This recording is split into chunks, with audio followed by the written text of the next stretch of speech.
enact laws to cause on relations with Taiwan. Of course, we have protested, we have objected ever since the beginning. And we ask the U.S. government to honor their commitment, to respect one China principle. At the same time, of course, I think we should not objecting them to have normal relationship, cultural, economic trade relationship with very deep border Atlantic of Taiwan. So that's why I think there are quarrels over the past years. For China government, I think our objective is to achieve unification with Taiwan through under the model of one China two systems. That's why we practiced with Hong Kong in 1979, and with Macau in 1979. I think you remember that with my governor that they announced that with unification with Taiwan, they will have more discretion, more autonomy in terms of governance. So, but they must accept and agree to the one China principle. Under one China principle, mainland Taiwan could talk about any arrangements. Yeah, but does the United States understand that? We're trying to convince them, but so far not yet. But I think the situation is improving. You see, U.S. government, I think they cherish their relationship with the other countries according to their own interests. We hope that gradually they will change or adjust their policy and to be really fully honor their commitment to the one China policy. Yeah, but the United States has a problem in Taiwan because it wants to love Taiwan and also to love China, and so you know they're trying to marry two wives at the same time, and it's not easy. I mean, you know, both you and I know that handling one single wife is difficult. But you have the same problem also, and your problem is with North Korea, and it's more or less the same type of problem. It's an ally of yours, close ally. Relationship has been close between China and North Korea. And yet, North Korea is embarking on a course of nuclear proliferation, which cannot be acceptable to China. And so you are torn between the love of North Korea and the hate of their policy towards nuclear proliferation. How do you handle this? No, I think North Korea issue is not equivalent to that of the Taiwan issue, not different issue. North Korea actually on the Korean Peninsula is unfortunately divided with two countries. But that be acknowledged. That's you see, the military zone was divided imposed by the foreign powers. Actually, that's it. For China, I think ever since that we have supported the free unification of North Korea, for our Korean Peninsula, we are encouraging the two countries, the North South, to negotiate their unification. So we do not want support and perpetuation of separation between the North and South of Korean Peninsula. We support the unification. And also that due to our treaty experience of divided China.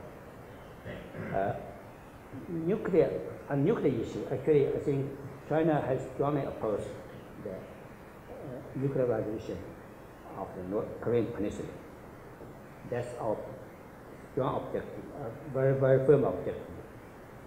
That's why we have worked with the others, including U.S. government, to achieve the objective of denuclearization of the Korean Peninsula, but through the talks, through the peace negotiations.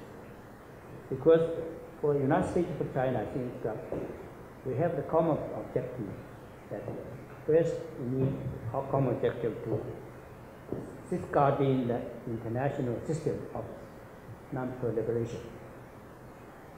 Because that the non-proliferation, nuclear non-proliferation becoming one of the most important systems of international level. If we cannot safeguard, then there will be more nuclear power states. More nuclear power states, it means of the potential dangers of conflict and war, and the potential threats to international peace and security. So that's I think the common objective.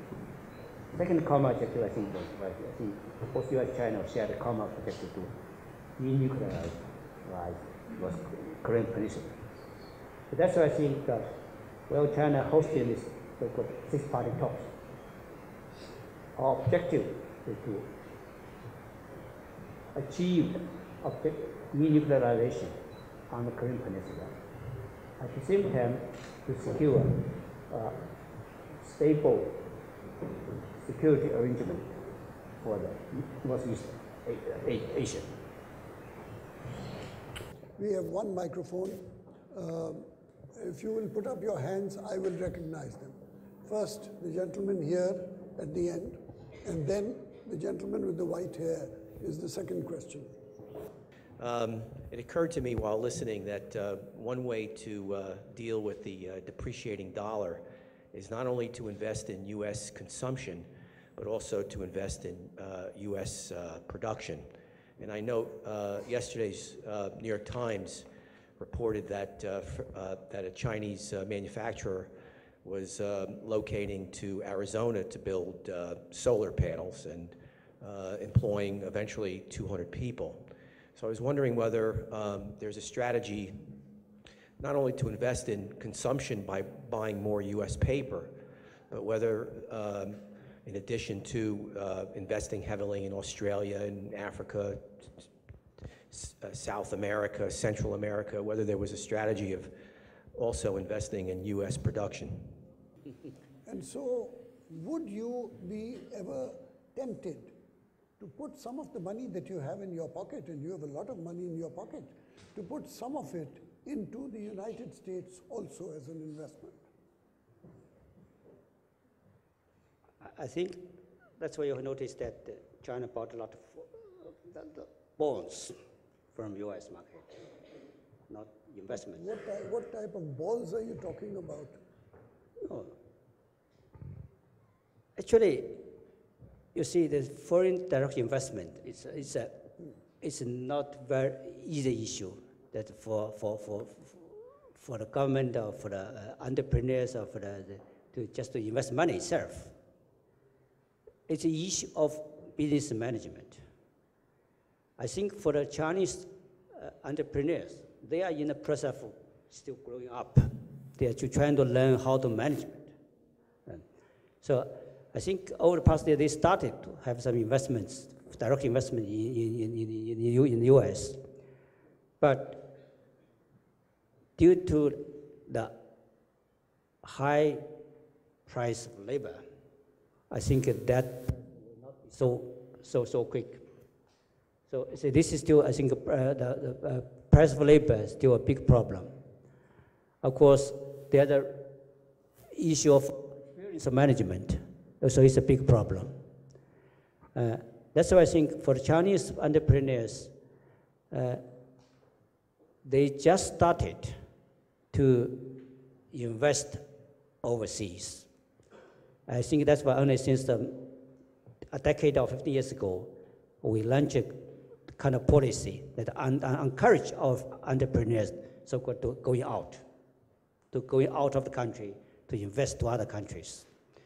But this would take, I think, some years to have our entrepreneurs to be experienced. Now, I think they are experienced in doing trade, but for investment, it will take some time.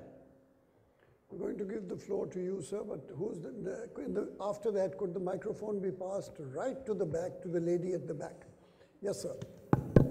I was born and raised in Soviet Union, and I moved to this country at the age of 37.